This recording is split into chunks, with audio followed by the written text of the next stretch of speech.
run out, and this way at least they can catch up a little bit later. Let me do attendance, and then if you would please, if you would start up CircuitVerse.com in a window while I'm doing attendance, so that way we can hop into it in just a moment. I won't go the entire period today, but today we move into some more advanced circuits. Up to this point, we've done very simple logic gates where you've got inputs going to outputs. Today, we're going to actually connect outputs back to inputs and get some very interesting effects going on. But this is where we start pushing CircuitVerse to its limits. All right, let me share my screen real quick. I'll do attendance, and then we'll get cruising on this. I'm just going to try to get multiple things going here at once. All right, back here. Not to this. Let me move that and hop over to attendance. And today, actually, it gets really interesting. We're going to get to the, well, that's not, oh, I hit the wrong button. Where's attendance? Where did it just crash? It did just crash. Or did I move it to a new window? Nope. Oh my goodness. All right. This is not cool. Sorry, everybody, for a quick moment here. I did actually have attendance open and ready to go this morning. And apparently when I clicked on the tab, it decided to crash. Oh, at least I have to re-sign in again. Maybe it's CircuitVerse running in the other tabs that's actually causing Chrome to be unstable. Could be, actually. When we're done today, we're really going to have some interesting circuits. All right. Oh, why is it on? Oh, wait, did I really hit the wrong one? I did. Shoot, sorry. What a slow start. Engineering 2, attendance. Clicked on the right one. Come on, you can do it. Why did it not do anything? Okay, clicking again. Okay, whew. Sorry. If you look on the assignment sheet, which I'll show you in just a moment, you'll see that, let's see, Maxwell's missing, Mylan's here, Kabir's here, Daniel's still in transit, I think. Joshua, I think, is in transit. Kevin's here, Aaron's here, Shoyo's here, Thomas is here, Kira's here, Jaron's here, Jay is here, Garrett's here, Oscar, not yet. And Daniel's here. Good. Let me quick submit. All right. Sweet. I think it's submitted. Hold on a second. Let me check my chat here. I've got a couple of pending ones. Okay. Oh, yep. Okay. Got it. All right. Let me quick show you the assignment sheet and walk you through what we're doing today. Today, introduction to flip-flops. You know, like we talked about this briefly, not the shoes. And we're going to talk about RS, technically also JK and D flip-flops. You're like, Mr. Clymer, JK, just kidding? No. Something else, and we'll get into binary counters. Tonight, your assignment is simply to build some more flip-flop circuits if we don't get to all of them today, and answer a few questions about them. My goal is that we'll actually get through most of the worksheet together in class today, but if at some point the internet goes bad or things get rough or more people get called off, you can build the circuits because I've got diagrams for them in the worksheet for tonight, and it should be fairly friendly. But with that, let me hop over here to my window. I've got one open here real quick. And here is CircuitVerse.org, the simulator. First thing first, could you please name this one to flip-flops 01. I'm going to have to actually just call mine 1 because I already have 01 because I was using that to make the circuits. But just name the sheets. And then if you would please go ahead and save it real quick. Save online. Just do this frequently. You're like, oh, Ms. Clymer, but why? The answer is because if you make a major error on this one, because we're running inputs back into outputs, really bad things can happen. You're like, Ms. Clymer, what do you mean? We'll go back to launch simulator on this one. You can actually freeze up the tab on your machine and any work you had at that point will be lost. So please, please, please frequently save as you're working through this, just so just in case of disaster where you connect something wrong, you can go back and at least get back to your circuits without losing all of them. All right, let's get started on this one. First of all, we're going to be working with a bunch of NAND gates. NAND gates are AND gates followed by inverters. They're located down here. Open up gates. And could you please drag over? We're going to need 4 of them. You're like, holy smokes, Mr. Clommer. Yeah, give yourself a little space between these two. And then we're going to put 2 more over here. And we're actually going to line these up. I guess I should actually show you. So this one connects there. And line one up over here. So this input connects over here. So we have 4 NAND gates. And kind of lined up like this, and we're going to do some connections. So follow along as I'm doing this. This is actually your homework for tonight. So if we can get this done together, life is good. And now here's where it gets a little bit more exciting. All right, so wait, first of all, yell at me real quick. Everybody there, I hope you had enough time to start up circuitverse.org/simulator. Name this thing flip-flops01 or flip-flops1 in my case. And then we've got under gates, we've got 4 NAND gates, and we're dragging them out and hook them up roughly like this. Now, inputs. We're going to put 2 buttons, one over here. And for the button over here, you can see properties. Could you please label this one S? And you're like, what? Yeah, we're building an RS flip-flop. And one of the S in it is actually this button right here. And then add another button down here to the bottom input. Now, it technically doesn't matter which input you use in these first NAND gates. And I'm going to label this one R. And if you're curious what R and S stand for, it stands for set and reset. And we're going to add some outputs. So wait, everybody follow. Let me know if I'm going too fast. I know you've got to switch between Zoom, or I don't know if you can make the Zoom window small enough that you can watch at the same time you're building in another tab or another area. But now I'd like to add outputs. So if you go to outputs, just grab the normal output here. We're going to connect an output to the end NAND gates. And I'm going to call this first one, I click on it, I'm going to call this one Q. And you're like, Miss Clommer, why Q? Q is just any kind of output from a chain of logic gates. I don't know why they chose Q, honestly. I guess it's not a variable that's commonly used, but they tend to use Q. And we're going to do that one more time. Oh, pause real quick. Could you please let me know in the chat if I'm going too fast? I'm trying to pace this so you can actually keep up with the circuits, but at the same time, I'm excited because we actually get to something new today. And so I go fast when I get excited. And could you label this other one not Q?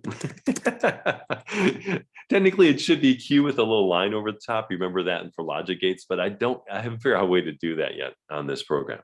All right, now here comes the tricky part. Could you please attempt to do the following? We're going to connect the input of this NAND gate, and so I'm dragging my way around here, step by step by step, to the output of the other NAND gate. And again, you can do this segment by segment by segment. If you just try dragging it over there, it'll try drawing a line really weirdly. And we're going to do the same thing for this one. So out, release, click, release, click, release. And I'm going across this one to here. Again, remember in CircuitVerse, I'll try to zoom in a little bit here. So you can sort of see it. So this one connects to the output of that one. This input connects to the output of this one.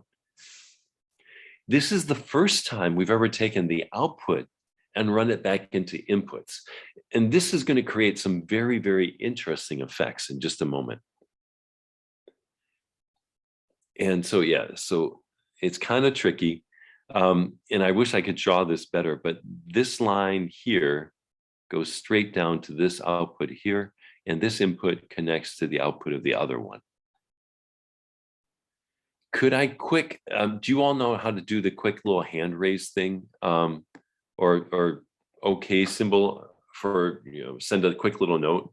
Could you please give me an all okay if you've gotten to this point? Or a thumbs up, that would be good. Yeah, it's easy. Give me a quick thumbs up in Zoom, or yeah, you can also show me a thumbs up before I move on, because I want to make sure I'm not going too fast on this. Okay, good. Majority of you. Mylan, are you there? Are you there? Okay, Garrett.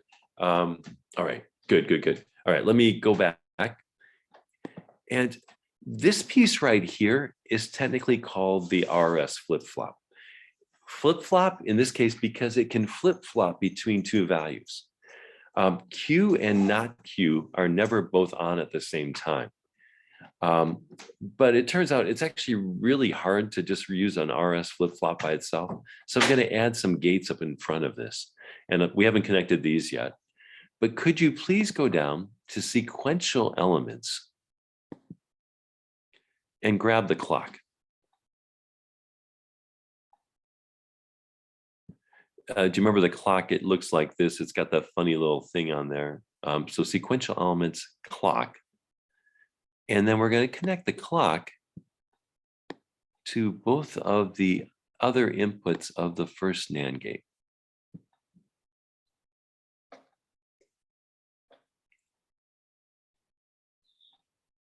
So you have something like this. And then just to slow it down so we can see things a little bit clearer, could you please, under the clock properties, change the clock time to 1000 milliseconds and press enter.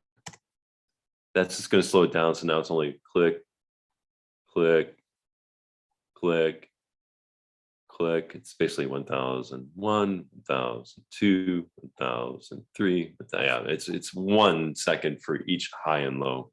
It makes it a little bit easier to see what's going to happen next. Okay, are you ready? And you can tell I'm slowing down because I really want to get you going on this one. Make sure you've got it. What I'd like you to do right now is take your mouse and press and hold the set button. And if you hold it as the clock goes high, in other words, the line on it goes light green, you should see that Q goes to 1 and not Q goes to 0. Now, even if you let go of the button, it stays that way. What have we just made? We've made a memory element, something that remembers the bit pattern we've created. We can either set or reset it. So now if you go and hold the reset button, as the clock ticks, Q should go to 0 and not Q should go to 1. And even if you release the button now, notice that both lines here are zeros, it still keeps the pattern of whatever you programmed in it. Set, this stays at 1, reset, after the clock clicks, goes back to 0. What's the advantage of the clock, you might say? In this case, you can keep the memory changes synchronized with the rest of the computer. Inside of your computer right now, this is how your computer actually stores 1 bit of RAM. You're like, Ms. Clemmer, is there all these NAND gates? Yeah, you can actually make it a little more simple than this, but yeah, basically this is how you store 1 bit. You're like, holy cow, Ms. Clemmer, my computer's got like 4 gigabytes of RAM. Each byte is 8 bits. You're like, Ms. Clemmer, each byte has 8 sets of these. Yeah, and then multiply that by 4 billion. And yeah, you can sort of see the complexity inside of your memory system. Yeah, it's amazing that you can miniaturize this. Yes, the original NASA lunar lander actually was made entirely out of NAND gates. And yes, each bit of RAM was made out of 4 NAND gates. That's why you're like, Mr. Clemmer, holy smokes. And yeah, they were big discrete NAND gates. Did everybody get to this point? Congratulations, you've made your first flip-flop. And technically, by adding this part in front here, which controls it, this is technically a JK flip-flop. You're like, Ms. Comer, where did they get these names from? I'm quite amazed, actually, that they call them this. I don't even know where JK comes from. I know RS comes from set reset. All right, now, take a deep breath. I'm going to zoom out for just a moment, a little bit. Wait, everybody with me? I'm going to do this slow. Hold down your shift key on your keyboard, and now take your mouse and drag it. Oops, hold on. Make sure I'm on here. Shift key down, and now drag it so that you form a box around it. And then release your trackpad. What you just did, it's basically like a select all. And now do a Command C. We're going to copy this circuit. And then I'm going to scroll down a little bit further down here. I'm going to click down here below, just anywhere in the blank part, and then do a Command V for paste. You're like, whoa, yeah. What happens if you don't click? You might paste it right on top of the other circuit. If that happens, there is an undo button up here, so you can undo it if you need to, if things go bad. And you're like, okay. Now, if you would please, I'm going to do this one more time. I'm going to hold the shift down, select this again. So select all, so I can slide it over a little bit.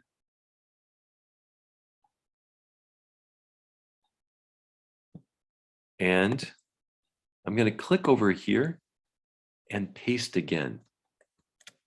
You're like, whoa, wait a second, Mr. Glover. Yeah, I know, it's a little bit overwhelming. I want 2 copies of this thing down here. And I'm going to remove this, or a couple things here, just to clean it up a little bit. All right. And I'm going to hold down shift. I want to line this up a little bit better.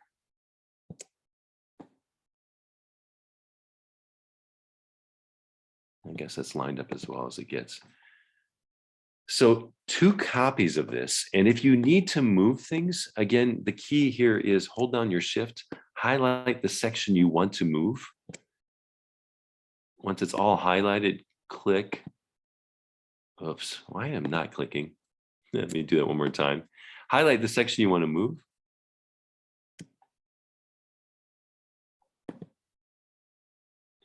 And I'm having nothing but difficulties right now. Okay, sorry. My Zoom is laggy, and so I can't even do what I want to do. All right. But normally, hold down shift, select the section you want to move. There we go. And then you should be able to move that as one whole thing. All right.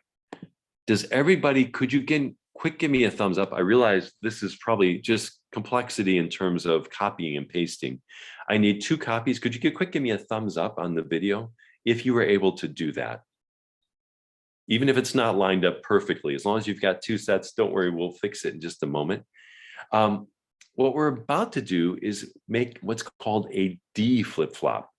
D in this case stands for delay.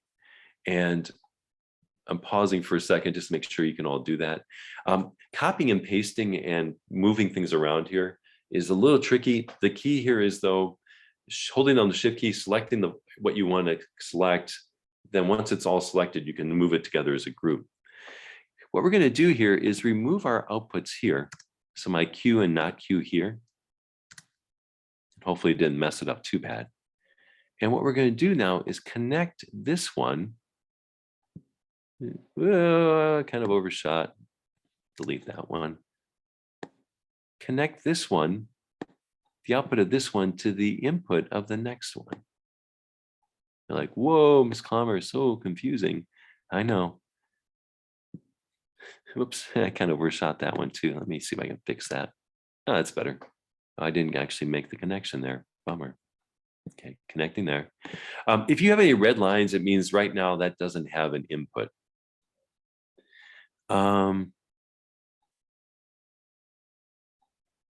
No, let's see, what's cleanest?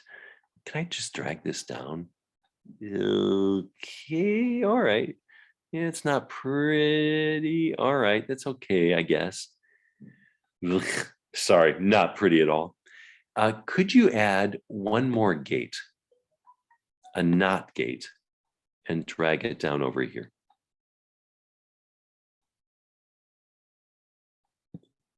We're going to connect the clock to the NOT gate. Oh, yay! Oscar made it. And then from there to the clock of the other ones. So now you'll see, and my apologies, my clock is, I don't like it right there. It's kind of hard to see what's doing. Can I just delete the clock? Ugh, oh, that was bad.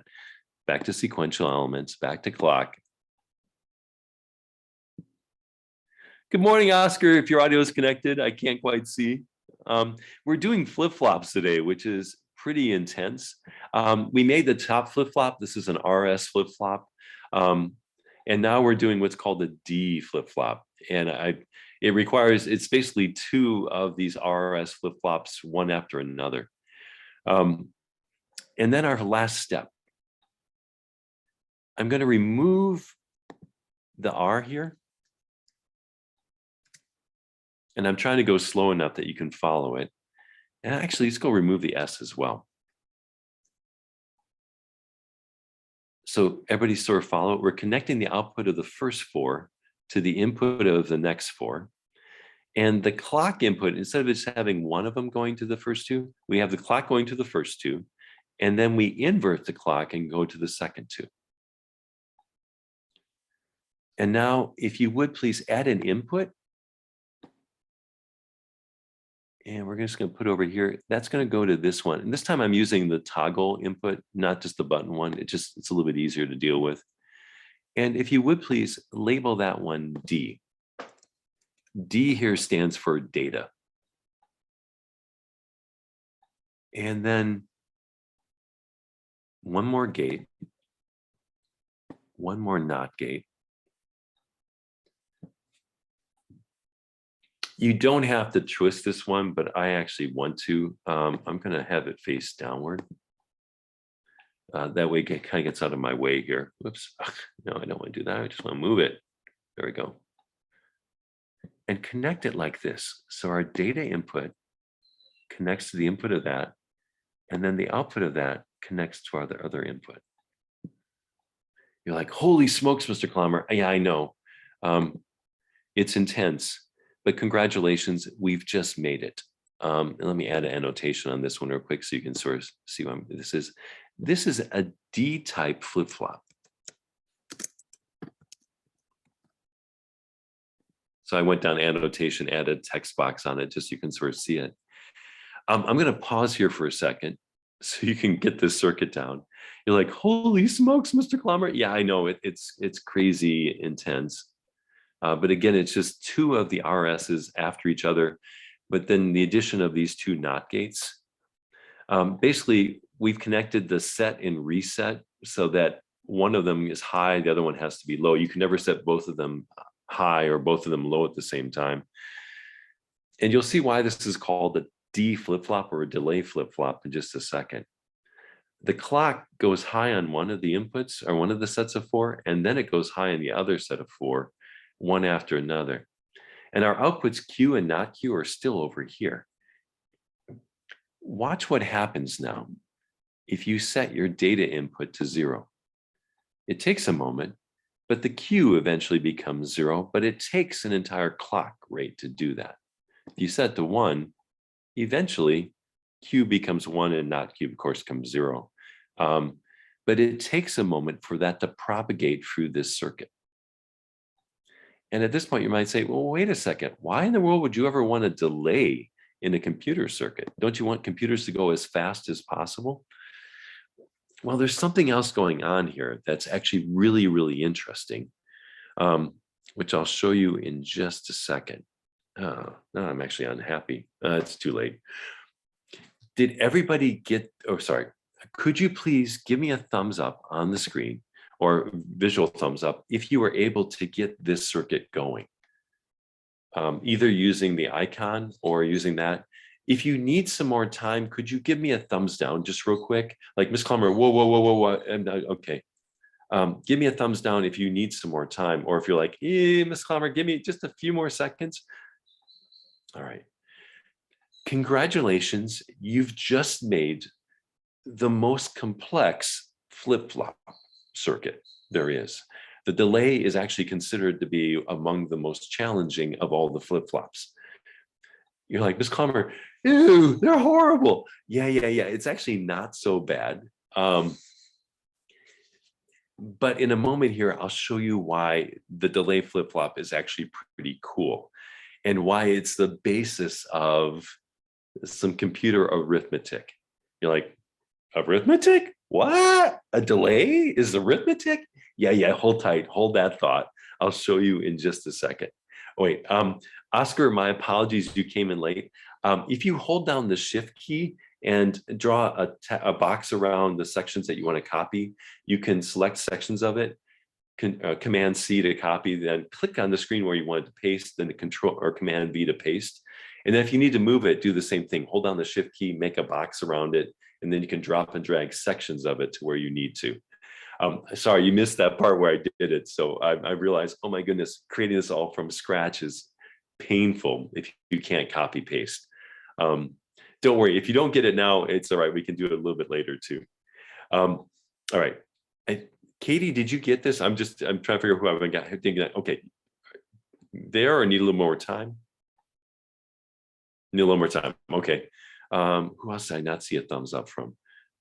Kabir, did I get a thumbs up from you? Okay, good. Mylan, did I get a thumbs up? Okay, good. And Kier, I thought I saw a thumbs up, but I'm just double checking again. Okay, good. And Oscar, I realize you're probably, whoa, just a little bit yet. I'm just double checking. I don't want to go too fast on this one because I want to make sure you see what's happening, and I want to be able to talk about what's happening because it's just doggone cool. All right. Katie, are you close? And I know Jay and Jayrung are going to be so far behind us. Okay. Oh, Oscar, you got it. Sweet. Cool. I know coming in late, it's fast. Oh, good. Katie, you've got it. Sweet. All right. Cool. All right. So now we've got the flip-flop. You're like, great, Mr. Clomer. What good is this thing? Well, could you please, now that all of you have it, could you please hold down your shift key, make a box, select the whole doggone thing. Once it's selected, should turn yellow with lots of green dot or green circles. Command C it. Scroll down a little bit on your sheet and paste a copy below it. We want to keep the original, but we're about to modify it. So make a copy of the D flip-flop below. Doesn't matter exactly if it lines up with the one above it, don't worry. But what we're about to do is something a little bit intense, and I'm actually a little bummed. Oh, I guess, all right, it's fine. Ugh. I'm trying to figure out how I can draw this next wire without making this look really hideously horrible. All right. This is why they have computer programs to figure out line tracings. I'm going to remove the input. You're like, what, Mr. Clomer? Yeah. Remove the D input on this one. And I want to connect the input now to not Q. Okay. I don't see a better way of doing this one. My apologies. This is going to look horrible. I'm going to go from not Q up and then across and then down, and then to connect it with that again. So I've connected the input to not Q. And you're like, ooh, Ms. Clomer, I'm going to drag the clock out here a little bit. And I realize it's hideous. So taking out the data input and then connecting this all the way over to not Q. You can do it above or below, depending on how you drew your circuit. I realize it's crazy. And at this point, you're like, holy cow, Ms. Clomer, there's stuff going on here. Yeah, this always reminds me of the game of life. Do you remember the game of life where you got those little things popping in and out of existence? Oh, by the way, you can actually use the game of life to represent a flip-flop circuit if you build it right. But sorry, digression. Could you please, one last thing on this one, add an output, but in this case, I want you to use the digital LED tool and drag one down here to clock. I guess it's connected. Wait, oh, that's interesting. That's a defect. Sorry for a moment. I need to remove my LED. Oh, that actually removed the entire wire. Great, that was helpful. Here's a bug in the program. Do not drop the LED directly on the wire. You've actually got to drag a wire to connect it. Otherwise, it doesn't light. I have no idea why. As I said, this is a fairly new website. And yes, the JavaScript is intense behind it. And there's all kinds of little quirks and things. And then could you take one more digital LED and connect it over here to not Q? And you could either connect it here or you connect it on this wire here. It doesn't really matter. But now what I want you to look at. I think you need to put the LED to Q. Oh, yeah, I probably should put it on a Q. Thank you. Yeah, shoot, sorry. Hold on, I gotta move it to Q. Shoot. Hold on. I'm having difficulties right now. I keep running into, come on, just go here and stay there. I keep dragging it. I can't get out of the drag mode. Okay, give me a second. There we go. Sorry, moving the LED. Yeah, let's move it over to Q.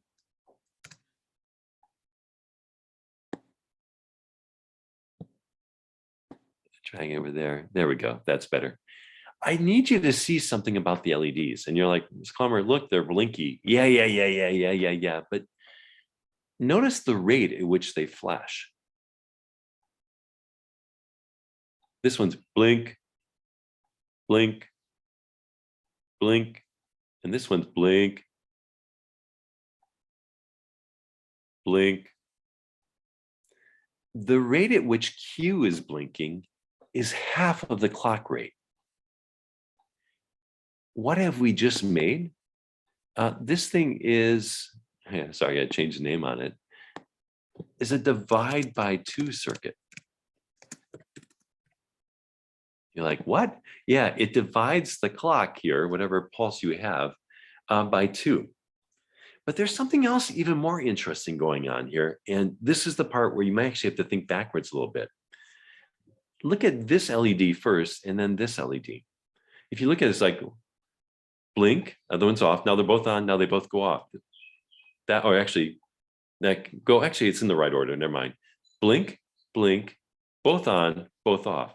This one, then both of them, then both off. What's going on here?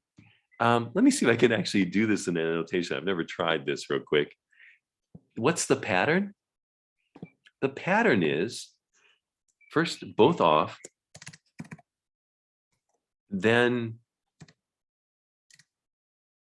this one on, then this one off,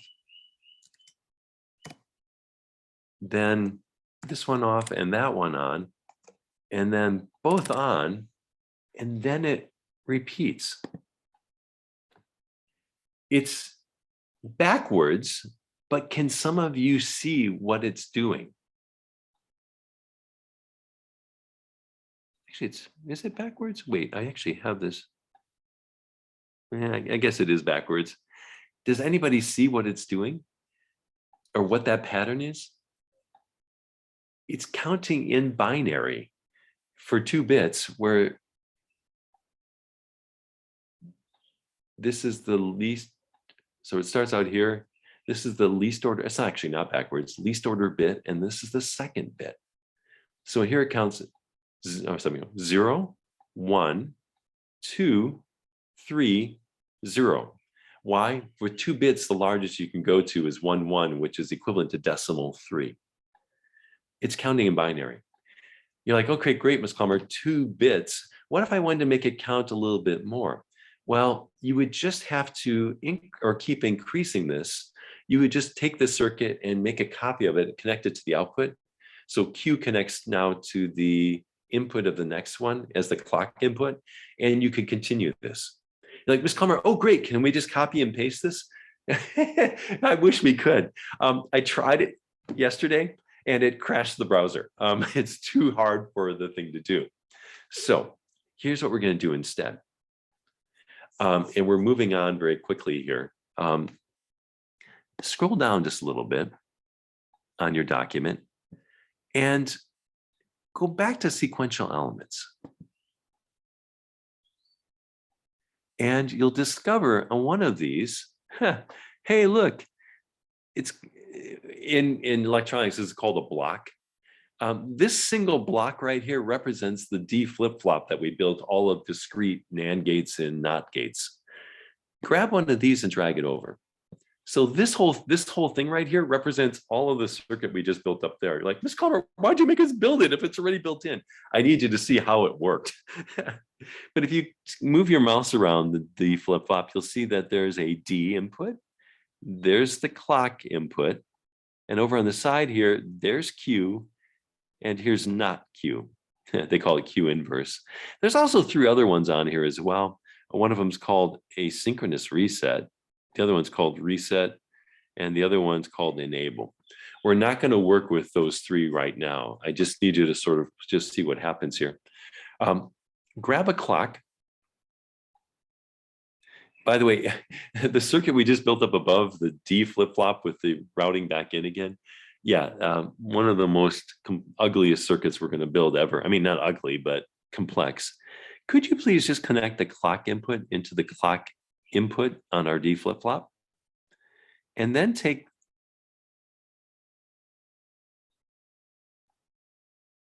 actually, that's fine on this one.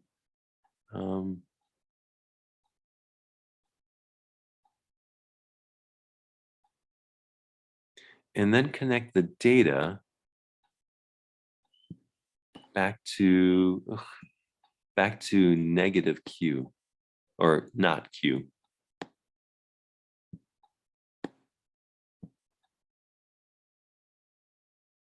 And then grab another flip-flop, put it next to that one, and we're going to take the Q output of it and connect it to the clock input of the next one. And again, connect the data pin. Ugh.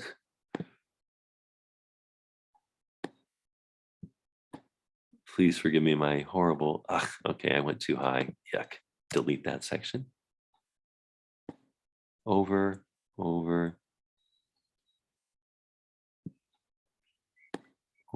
up. And again, connecting the not Q to the data input, the next one. And you can sort of see, you can probably guess what the pattern's going to be here. What do I want you to do though? I'd like to add LEDs on these as well. One right here.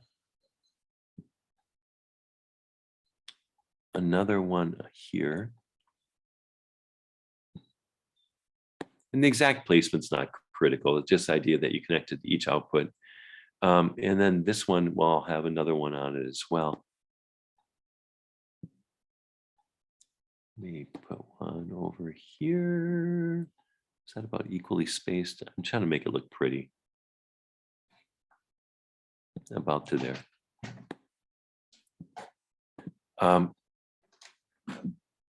And then I guess you can either make one more. I'm going to try copy pasting here real quick, holding down the shift key. I'm going to just grab one of these, which already has all the wiring in it, an LED. Select that. I don't know if I actually got the wires. Hold on one more time. Holding down shift key, selecting all of this. There we go. Copy, clicking over the side here, pasting. Didn't quite put it where I wanted it. Shift key, select all. Moving it a little bit, get it lined up here.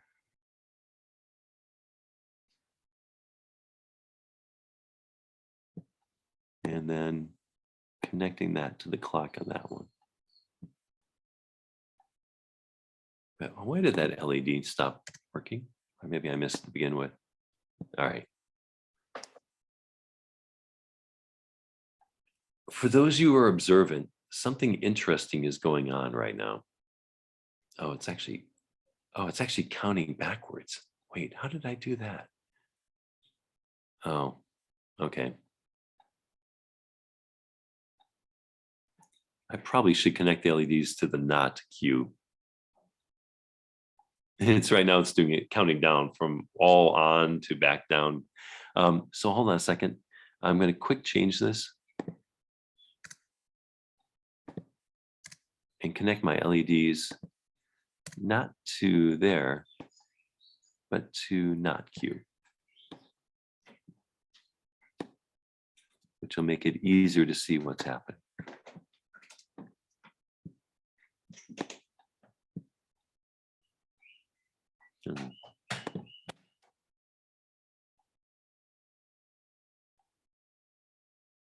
Yeah, pretty much. Actually, let's take out that LED. This LED doesn't help you. It actually makes it more confusing. There, that's nice.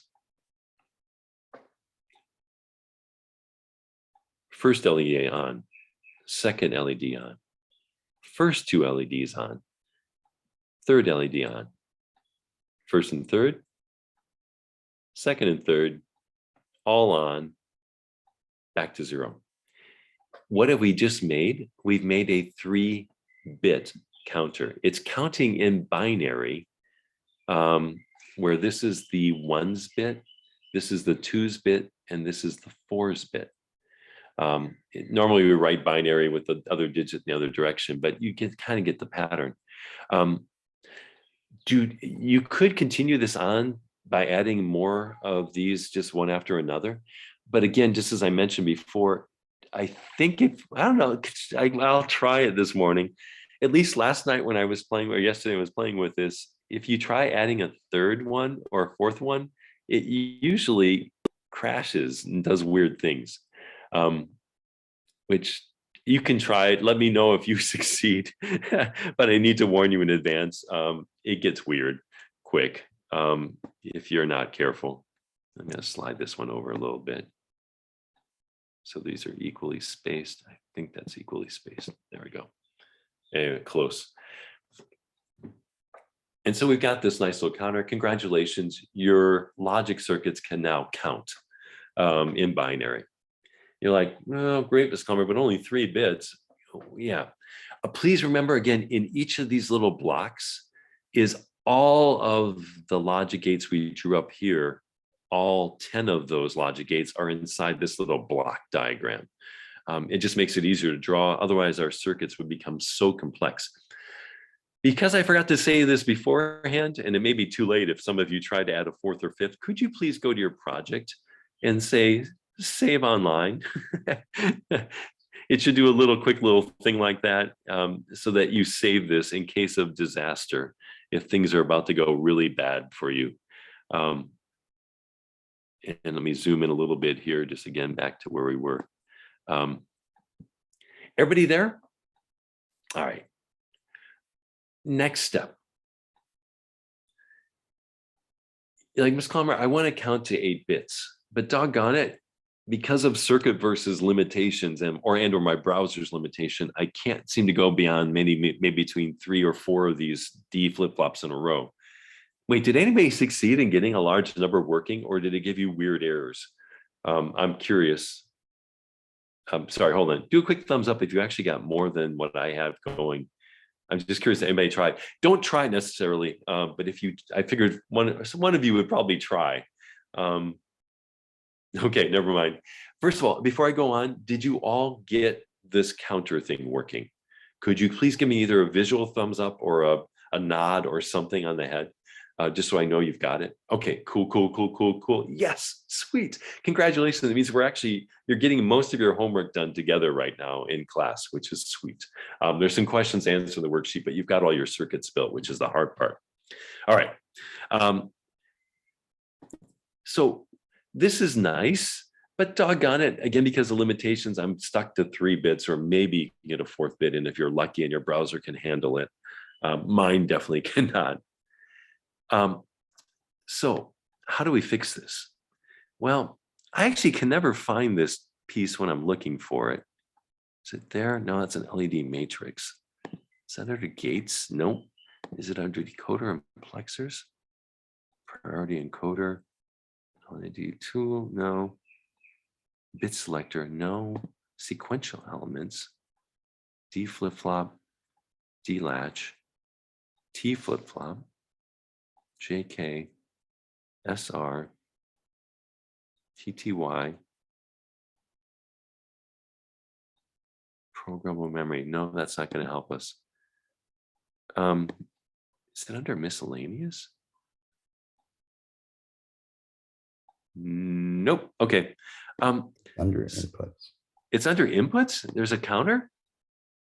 Oh my goodness. Thank you. Binary counter. Nice. Thank you. Why would that be considered an input? Anyway, under inputs, thank you, is the binary counter.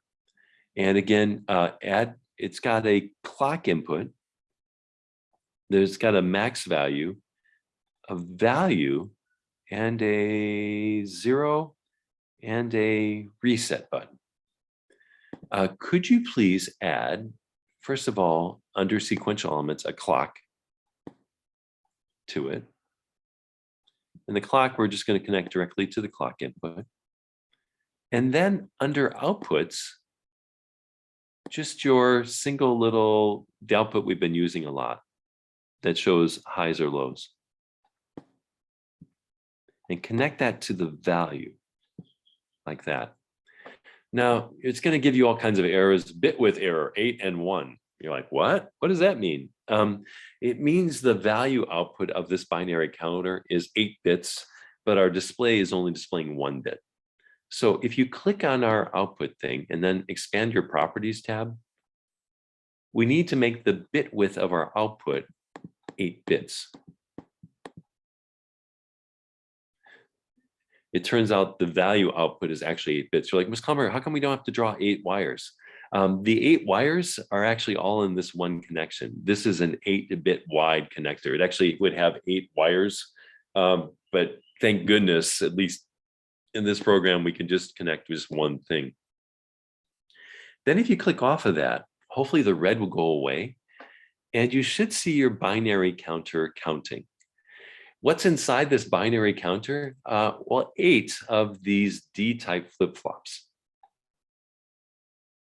And it actually displays over here its actual count, but you might watch this, like mine's at 17, 18, 19. You're like, oh, good, Ms. Clemmer, 20. Oh, good, wait, 1A, 1B, 1C.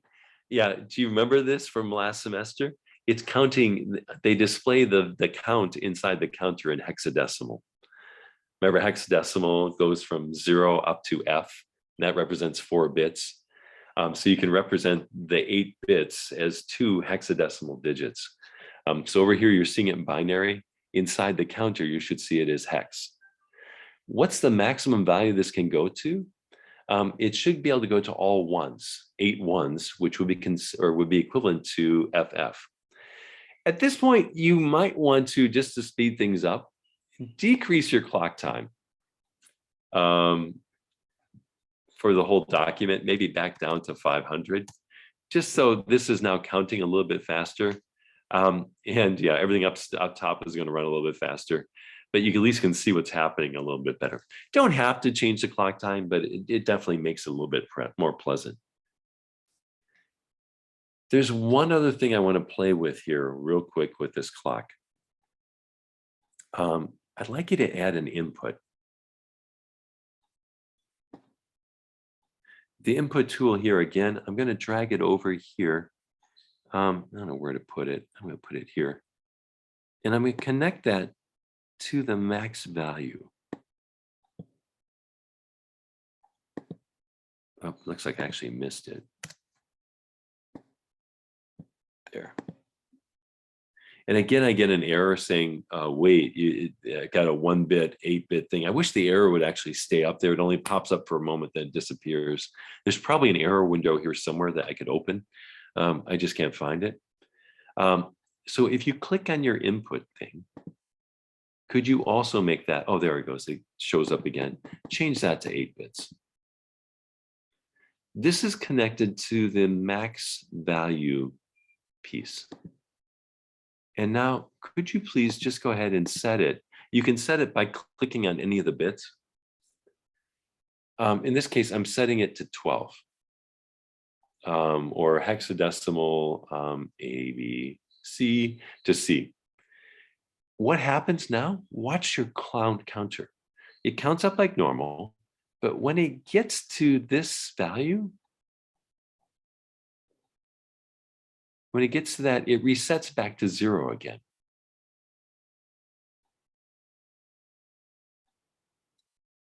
And then it repeats. And then one more thing, hopefully, wait, I'm sorry if I'm going too fast. Could you please add an output? Just a digital LED. And I'm going to connect that to wherever the 0 pin is. There it is.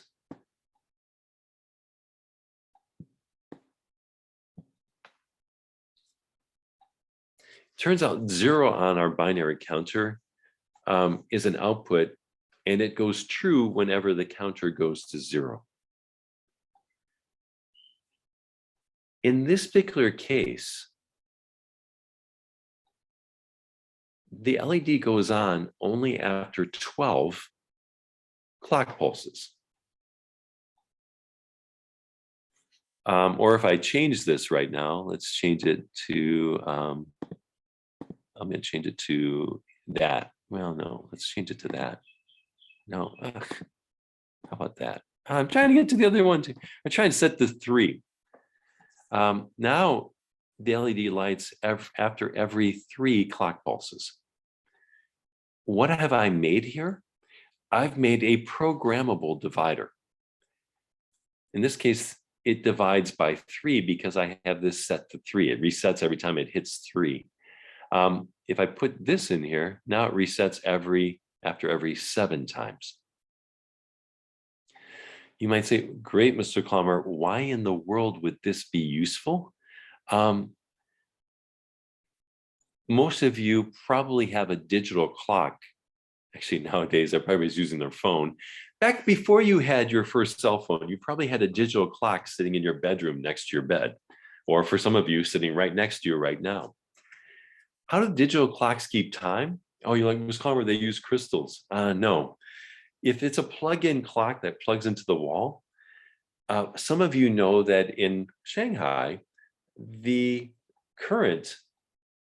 AC current, alternating current on your socket oscillates 50 times per second. How does it count seconds? There is a divide by 50 circuit in your clock that takes the AC line, and after every 50 oscillations of that, it increments the seconds by 1. And that's how it keeps time. You're like, you're kidding, Mr. Klammer. Nope. And so you could actually take a series of these, one after another, set one of these to divide by 10, another one to divide by 5, and then hook this up to 50 hertz clock.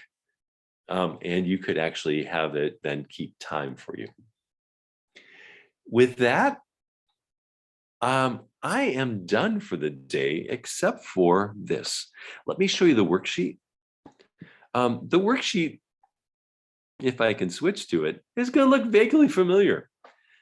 Please construct the following flip-flops in a CircuitVerse diagram. Here's a RS flip-flop. Actually, it's a JK because we added this part in front. What do these do to it as the clock signal goes high? Here's your D flip-flop that we made together. May not be in the exact same order that I made it down below or in our circuit today, but there it is. What happens and what does it happen immediately is the 2 questions I want you to answer. The modified one where we took the output, not Q, and connected back to the input. And then a couple quick questions about this one. And then a series of flip-flops here. And then down below here, the counter. And then the counter we just made, and then the one down here, how could this circuit be used? I think I've actually answered all of these. So your homework for tonight, if you could follow along today, for those of you who are not here or had to go out for testing, you'll have to build these real quick. But build the circuits, save them in the document, and then answer the questions on this worksheet.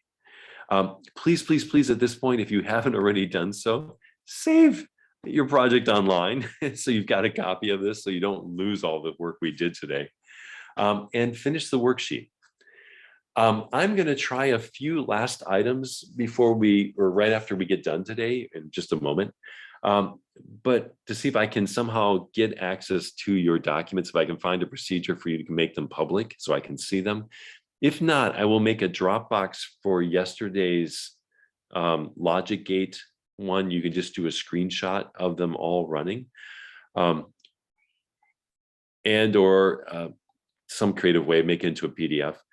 And then the same thing for today.